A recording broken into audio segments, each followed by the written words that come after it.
le problème, c'est qu'il y a 2 équipes en plus. Et il faut que les 2 perdent. C'est même pas un match nul. Il faut qu'eux gagnent au Havre, ce qui n'est pas fait vu leur performance à l'extérieur. Et il faut que Lyon perde les 2 matchs. Donc comment on peut leur laisser un espoir? On peut rêver, on peut dire un miracle. Ce n'est pas un miracle. Il faut qu'eux gagnent. Ça sera pratiquement à l'heure actuelle un miracle. Il faut que les 2 autres perdent. Ça fera 3 miracles dans la même soirée.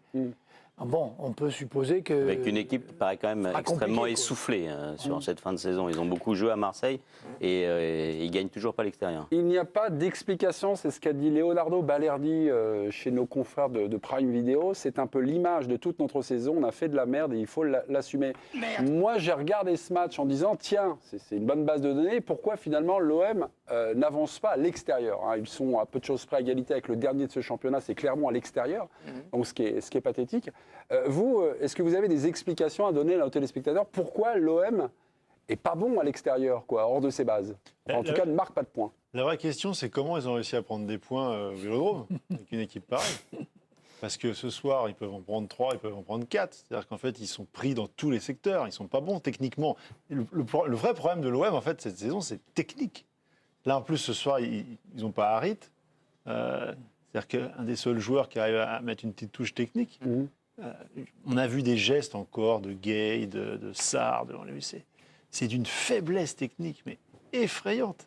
C'était pas mauvais, c'était très mauvais. C'est aussi à se demander si les adversaires de Marseille, quand ils vont au Vélodrome, finalement, ils ne sont pas un peu inhibés parce que je ne suis pas toujours persuadé que les performances de l'équipe marseillaise à domicile, elles soient tellement supérieur à ce qu'ils produisent à l'extérieur, mais j'ai l'impression que parfois il y a des équipes qui sont sur une idée de ce qu'est Marseille, une idée de ce qu'est cette ambiance au Vélodrome. C'est vrai qu'il parfois est bouillante et que finalement ça explique aussi un petit peu peut-être ce décalage. Ce qui est très différentiel, hein. Ils sont deuxième ou troisième à domicile, classement à peu près, et ils sont derniers avec. Mais on l'a vu sur leurs 2 matchs face à l'Atalanta. C'est vrai qu'eux-mêmes, c'est pas du tout la même équipe. Ils mettent pas du tout la même intensité dans les matchs quand ils jouent à domicile que quand ils jouent à l'extérieur.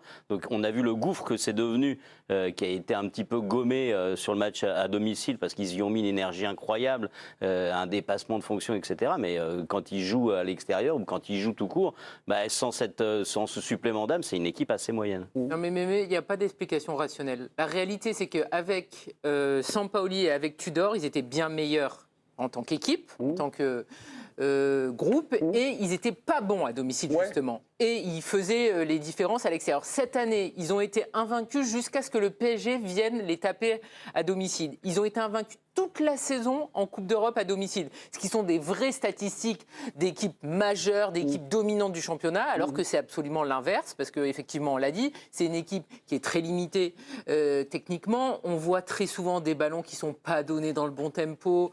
On voit des joueurs qui font, mais vraiment...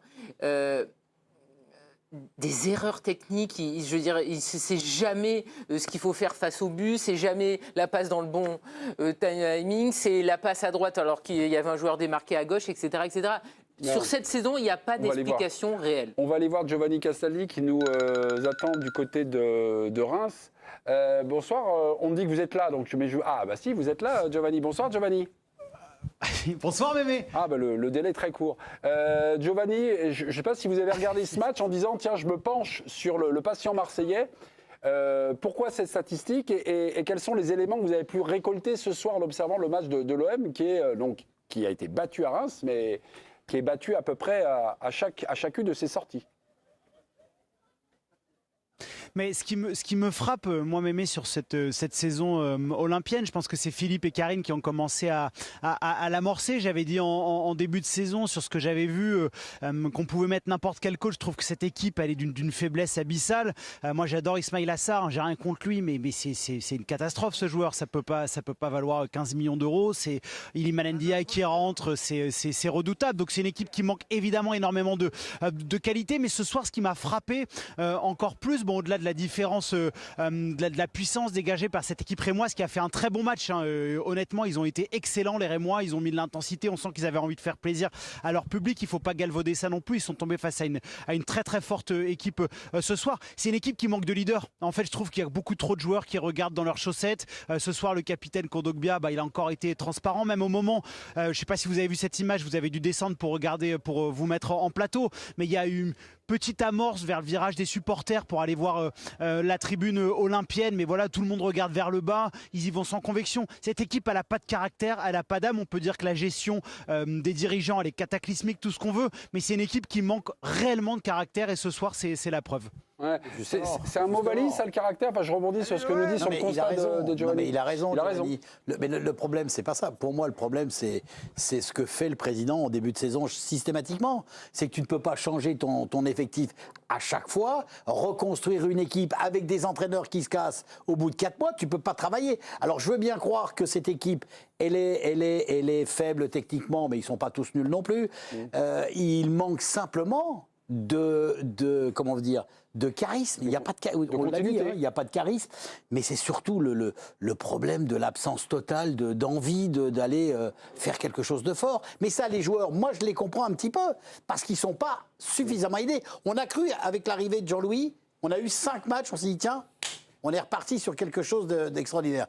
Mais vous avez vu ce qui s'est passé après derrière ? 5 matchs de suite, ils ont perdu. Parce qu'ils étaient en sur-régime. Non mais ça fait rien. Et puis il y avait aussi une adversité qui était très faible. Pardon ? Je pense qu'on a. Il y avait des adversaires qui étaient très faibles sur les premiers matchs.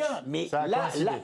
Mais là, tu te dis, tiens, tu fais 5 victoires consécutives avec le nouvel entraîneur, tu sens qu'il y a et puis finalement, il se passe rien derrière, tu vois. Il se passe rien.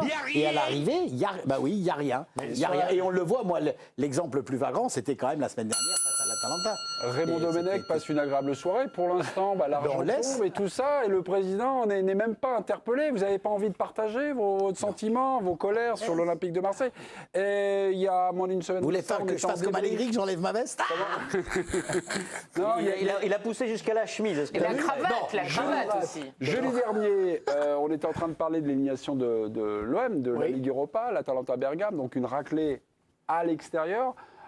Vous insistiez sur le mal marseillais, en tout cas dans cette rencontre-là, je ne sais pas si vous avez vu ça ce soir, sur le mauvais jeu défensif de l'Olympique de Marseille, en disant défensivement, les coups sont mal sentis, tout ça. Je résume bien votre propos. Hein. Oui, Est-ce que ce soir, c'est aussi un peu la même chose, que finalement, il y a quelque chose, une cohérence sur les... Moi, j'ai toujours l'impression qu'ils sont pris entre deux trucs. Ils veulent jouer, attaquer, et il y a des espaces, il y a des boulevards.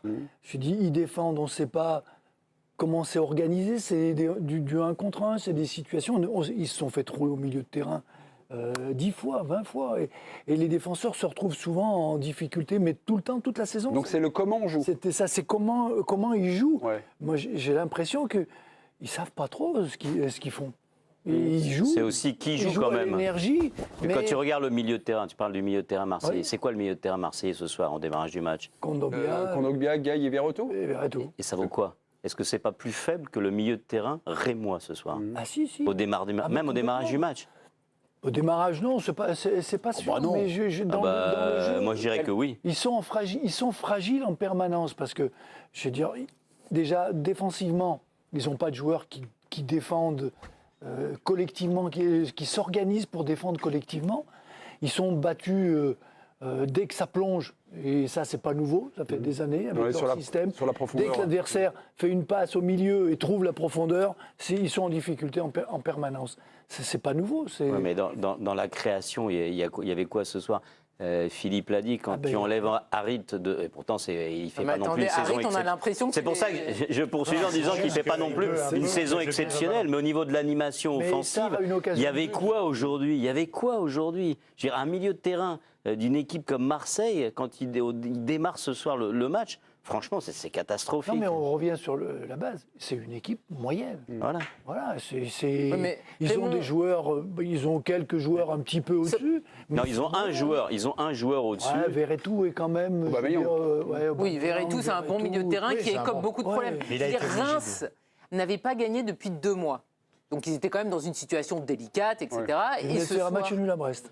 Oui, mais ils n'avaient pas gagné depuis 2 mois. Et en fait, ce soir, ils gagnent. Et la victoire, elle est logique. Parce qu'il y a quoi ? Il y a Sarr, il y a Luis Enrique. Donc, de toute façon, le problème de Marseille aussi, c'est qu'il y a un manque d'efficacité énorme devant le but. Parce que Aubameyang a marqué beaucoup de buts. Mais il a aussi quand même raté pas mal. Mais on ne peut pas le blâmer par rapport aux autres. Et il est tellement mal entouré. C'est-à-dire que, on l'a vu aussi même jeudi soir dans les choix de Jean-Louis Gasset d'associer Aubameyang à Sarr. C'était pas la bonne idée. Ce soir, c'est pareil. Et les entrants n'apportent rien les 3 quarts du temps.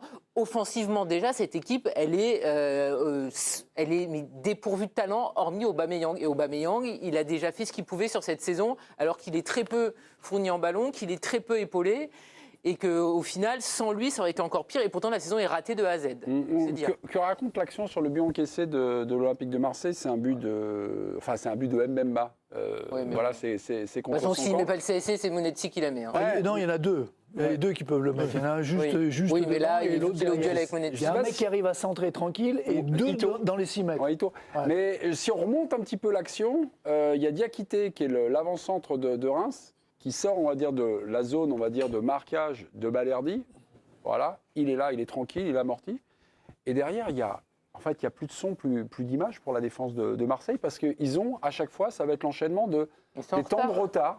Des temps de retard. Ito prend la profondeur couloir droit. Là, Quentin Merlin n'est pas au marquage. Et puis derrière, voilà. Giovanni, ça fait réagir sur le but. Oui, Giovanni.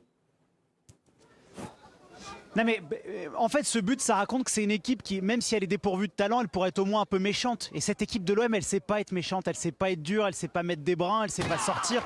Sur la frappe de Cadra où il a le temps d'enrouler, bon ça passe au-dessus de la cage de Paul Lopez, il n'y a aucun défenseur qui sort. C'est ça qui est terrible avec cet Olympique de Marseille. Et effectivement on peut en parler 107 ans, dire qu'ils n'ont pas de technique, que devant, et Karine a raison de le souligner, Aubameyang on l'a pas vu ce soir parce qu'il n'est pas servi. Et le pauvre il en fait des appels.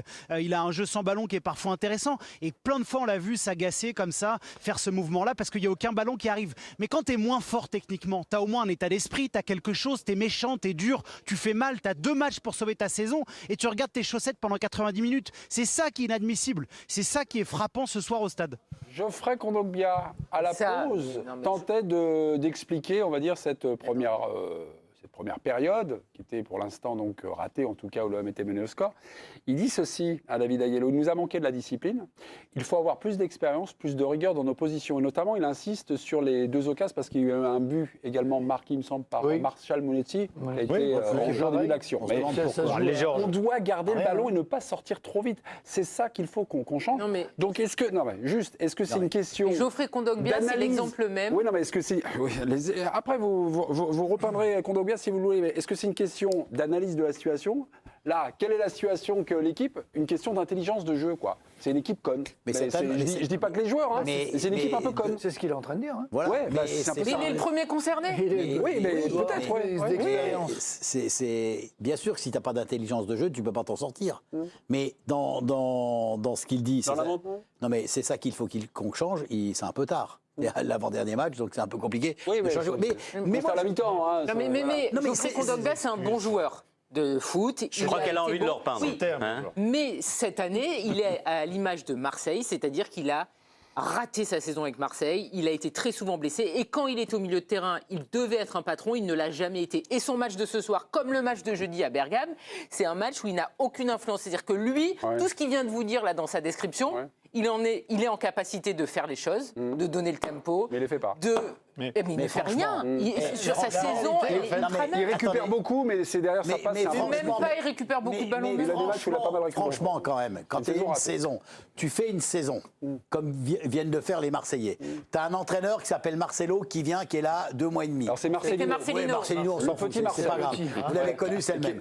Ensuite, il y a Gattuso. C'est peut-être ça, c'est qu'ils ont peut-être envoyé Marcelo plutôt. Non, mais il y a Gattuso qui arrive, qui te chante une autre chanson, qui te chante une chanson, et puis tu t'aperçois que la chanson, la mélodie, ils ne la comprennent pas. Il y a Jean-Louis qui arrive. Jean-Louis, là, c'est total respect. Là. Il y a un début. On ne se trompe pas sur le nom, pas de moquerie. Arrête, on termine. Mais il ne lui a pas donné de nom, justement. On a compris où vous voulez y aller. C'est les joueurs qui sont mauvais, quoi. Mais non, mais il n'y a pas que les joueurs, il y a l'ensemble. Moi je te répète, et ce que je dis, le premier fautif, c'est le président. Parce qu'avec le bordel qu'il fait tous les ans, à chaque fois, il transforme 70% de son effectif et à chaque fois, il te met un autre entraîneur. Et cette année, il t'en met 3 des entraîneurs. Donc les joueurs, excusez-moi, je les défends un peu parce que même s'ils sont mauvais, tout ce que vous voulez, mais il y a un moment dans leur tête, ça passe plus. Et puis aussi, un autre facteur, et moi je pense qu'il est important, c'est qu'ils sont rincés. Et donc, quand tu es rincé, intellectuellement, les choix dont tu parlais tout à l'heure, Karine. Ils sont rincés parce que l'effectif il a été mal construit, qu'il y a eu tout l'épisode du mois de janvier. On est d'accord. Et tout ça. Et qu'en plus, ils n'ont pas eu de chance parce que leur meilleur joueur, qu'on oublie un peu souvent de citer, qui est Valentin Rongier, qui faisait les équipes, qui faisait tout, et qui apportait aussi du caractère. Eh ben voilà. Il s'est blessé.